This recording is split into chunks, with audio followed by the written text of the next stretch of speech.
Memang serba apa namanya, serba dilema ya. Ada pengamen minta, dan kita tahu dia pengamen, apalagi dia masih muda, kemudian kok minta-minta, dan minta-minta adalah perbuatan tercela ya. Tapi ada model pengamen yang memang sebaiknya kita kasih, seperti orang itu cacat, orang itu sangat tua renta, orang itu buta dan yang lainnya. A'udzu billahi minasy syaithanir rajim. Bismillahirrahmanirrahim. Ada ustadz yang mengatakan bahwa terlarang memberi pengamen atau pengemis, khawatir menimbulkan kemalasan bagi mereka. Mohon penjelasan ustadz. Memang serba apa namanya, serba dilema ya.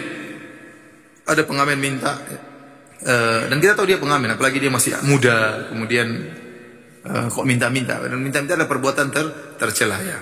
Tapi ada model pengamen yang memang sebaiknya kita kasih, seperti orang itu cacat, orang itu sangat tua renta, orang itu buta dan yang lainnya. Kita kasih aja ya. Saya pernah ketemu seorang, dia cerita, Ustadz saya ini pernah main ke rumah orang yang buta. Orang buta tersebut, dia buta, istrinya juga buta.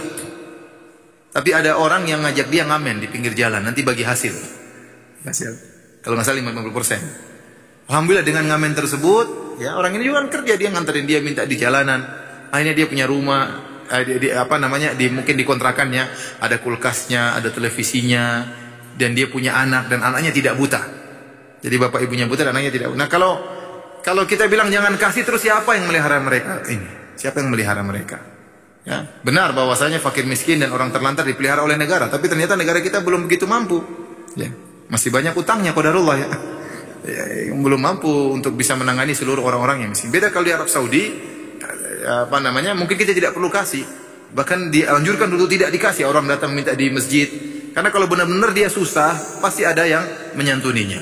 Kalau dia bisa menyebutkan dia susah, dia akan datang dan akan ada yang menyantuninya. Seperti saya dengar janda di sana dikasih bulanan 4.000 rial kalau nggak salah, janda ya. Janda suaminya meninggal, ada uang bulanan ya. Tapi kalau di sini ya kita dapati ada orang benar-benar susah, kita kasih aja. Ya. Ini nggak jadi masalah yang benar-benar pengamen tapi benar susah. Tapi bagaimana yang muda ya, atau bawa gendong anaknya dicubitin terus biar nangis. Ada sisi pandangan sebagian ustaz, benar jangan dikasih, nanti kebiasaan. Ada lagi pandangan yang lain, kasih aja, tidak apa-apa dia mengamen, kasih aja. Urusan dia nanti, itu urusan dia dengan Allah Subhanahu Wa Taala. Ente ingin kasih ya. Saya pernah di Masjid Haram, ada orang minta-minta, dan ini sering terjadi, dia bohong. Dibilang ya saya umroh, datang umroh, barang tas saya hilang, KTP saya hilang, paspor saya hilang, uang hilang, tolong bantu saya. Ini sering terjadi. Jadi model penipuannya, modusnya sama. Ada orang, ente pembohong di Masjid Haram, ente ngapain minta-minta sini, ente dimaki-maki. Ada orang yang tegur, kata dia, ya akhi sudahlah, kalau ente nggak mau kasih nggak usah dicela-cela, ente mau nasihat dengan cara yang baik ya. Dia masih tahu kalau dia minta ada saudaranya yang kasih. Alhamdulillah dia tidak mencuri, tidak merampok ya. Ya kalau dia tahu orang-orang tidak mau kasih, mungkin dia mencuri, mungkin dia merampok ya. Ya jadi maksud saya ya memang dilema, tapi kalau ente mau kasih aja. Kalau menurut ente orang ini tidak pantas dikasih, nggak usah dikasih. Ada orang lebih berhak untuk dikasih aja yang lebih berhak ya. Masing-masing punya pandangan. Tapi kalau orang itu benar-benar tidak mampu, maka hendaknya dikasih. Seperti tadi cacat, buta dan yang lainnya.